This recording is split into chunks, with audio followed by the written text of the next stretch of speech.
Ja, ik ga geen naam nee, maar ik ga geen naam noemen, want daar gaat het niet om. Maar het is zo grappig hoe mensen het Surinaams interpreteren.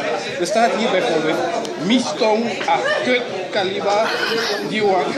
Hoor je die muziek? Ja, je kan er geen touw aan vastknopen, maar het wordt Akut, Kaliba. Ja, maar...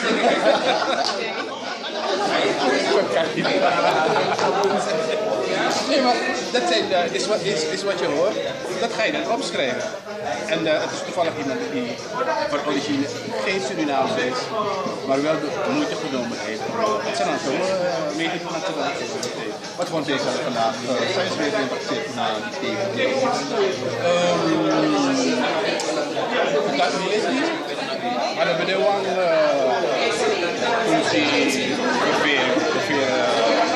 skrivi gitu.